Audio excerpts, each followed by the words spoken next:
All right, this is Jeffrey Crivero, and I'm conducting an oral history with Cissy Turner. The interview is being conducted at the Zellwood Community Center in Zellwood, Florida, on Saturday, March 25th, 2023. Mrs. Turner, thanks for speaking with us today. Would you please begin by stating for us your name and telling us a bit about where you're from and what life was like for you growing up? My name is Cicely Vincent Turner. I didn't want to change from Vincent, but, you know, one of those things. I was born and raised in Zellwood. One of four. All the rest of them were born at home except myself, which I came along, I was an afterthought, I guess. And they said mother had to go to the hospital in Eustis. As Honey said, and my sister used to say, it was a wonderful place to grow up. We left home in the morning, and whoever's house we ended up with was where we had lunch, and we came home at night when it got dark because I knew we were going to get in trouble if we didn't. But growing up in Zellwood, downtown Zellwood, our house, my folks built it.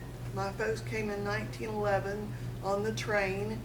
My dad came in 1911 with all the others, brothers and sisters that he had at the time.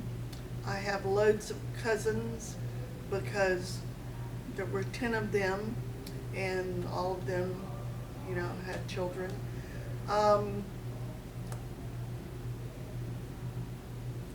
He came from Texas to the muck farms here in Zellwood, thinking that they would be able to grow whatever the crops. The potatoes that they tried didn't grow because it was too wet for the potatoes.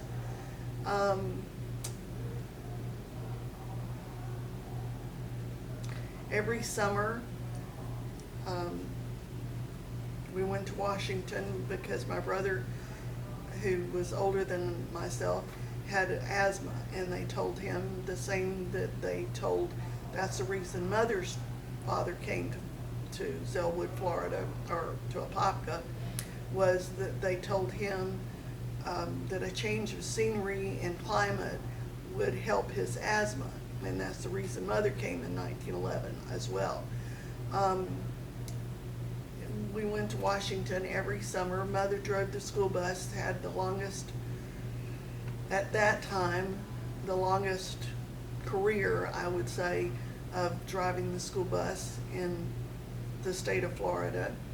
And so we went to Washington every summer, and everybody knew that we went for 2 months in the summer, and Mother would hide the good sterling under the mattress. That we never had a lock on the front door, and that was when you used to throw the keys to the car in the floorboard of the car, and nobody, to my knowledge, nobody ever bothered, you know, the cars or the house. And right on 441, never had a lock. She would hide the good sterling, and everybody knew that we were gone for 2 months. But, you know, it was fine. We didn't have any, I would say, vandalism, robberies going on then. I don't know. Did you attend grade school in Zellwood too? Yes, I went to the old wooden schoolhouse, and we've had 3 since then. So we used to walk to school, just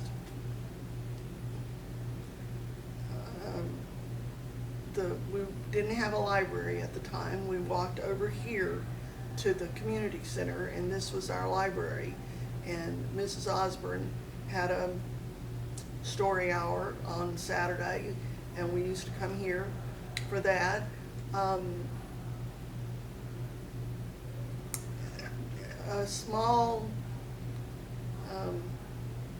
community, 25 cents for the Perlu dinners or the turkey dinners, which we had over at the school to earn money for the community center. Community center started with nothing but the floors and the concrete pilings. We didn't even have a roof over it. And Mother was a president of the organization, and her name is on the plaque. They were pillars of the community because there were 7 of the kids of the second wife, and they all lived here or in Washington. And we had the flower shop, which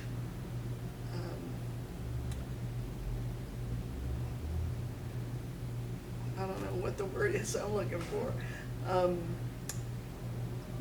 The flower shop was the focal point of our existence because the fair, Central Florida Fair, the flower shop would start the day that they closed up there. The flower shop started working toward next year's exhibit, and Zellwood has lots of awards for the best booth, the best, everything. So that was a major part of our life, was the flower shop. I used to have to deliver.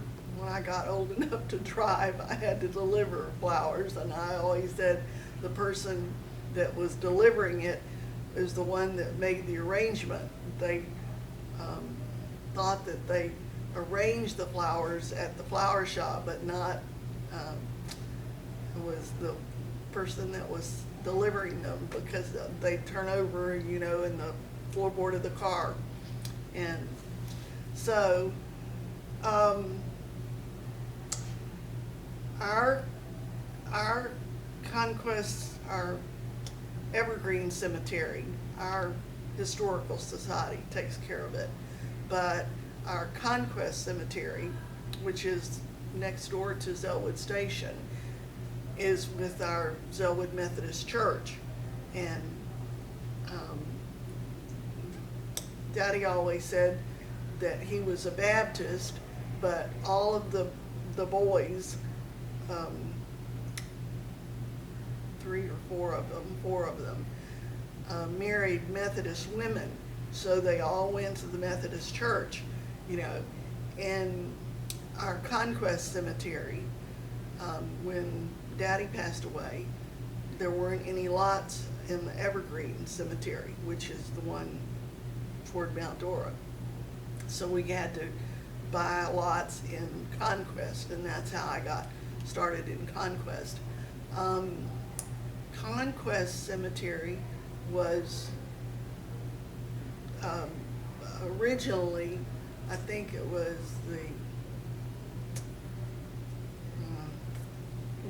anyway, when they bought and started building Zellwood Station, that's when the cemetery was rediscovered, 1975, 73. And there used to be a Methodist church out there, Conquest Methodist, and the closest Methodist was our Zellwood Methodist, so we inherited that cemetery out there. And Zellwood Station, I tried to get one of the guys that was living out there.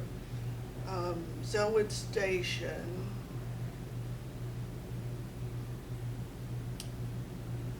(1973) was developed in 1973, and has a house out there which is on the heritage site, Florida Heritage. The White House at Zellwood Station belonged to the Pauls, the Paul family. he's also the one that started the library here, but because we didn't have a library in the, so, and the paintings, Edith Fairfax Davenport we had to have a place that her paintings would stay and be taken care of. And that's why we started the library, and the community center was gracious enough to let us have this room, which was the library at the time. So, What are some of your favorite things about your community? The plaque that I gave them says, even if you don't know what you're doing, somebody does in the community, because we all took care of one another, you know. We didn't have this latchkey scenario going on.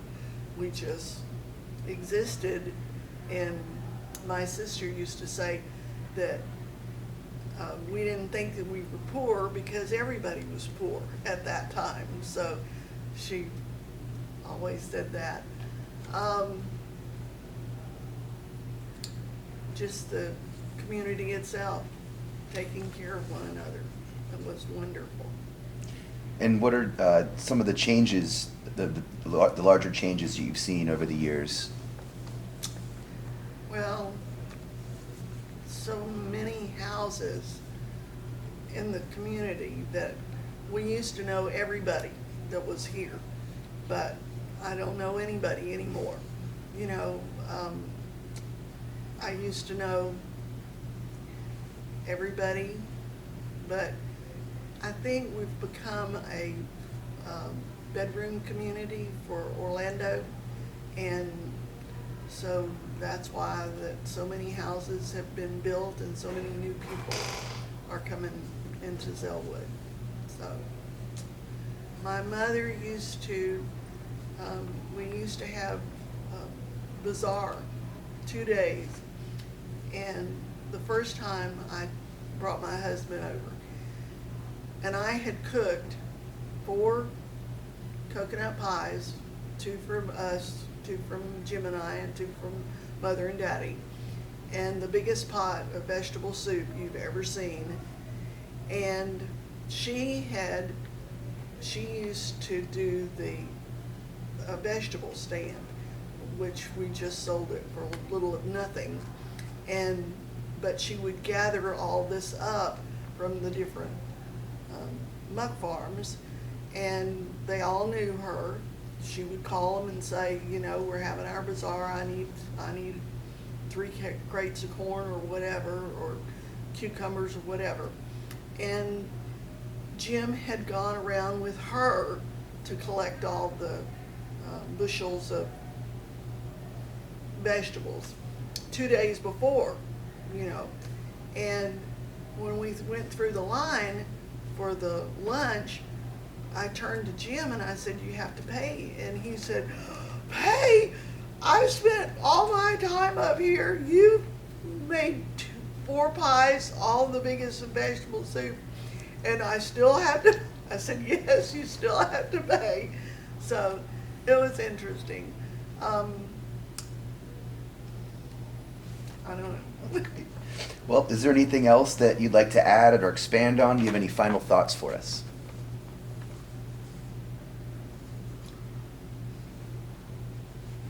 My folks came in 1911. Their house was on 441. They built the house themselves. They rode horsebacks and wagons to make the floors. They went out and cut the pine, took it to the lumber yard, and had the floors, which were hardwood floors, in the house. I can remember them telling about It took all day long to get to Orlando in the horse and buggy. When I was growing up, that's when they were laying Highway 441 and paid us little or nothing for the land, you know, but it was interesting. It was interesting. Great. Well, Mrs. Turner, thank you so much for sharing your time and speaking with us today. This has been Jeffrey Crivero with Cissy Turner on March 25th, 2023.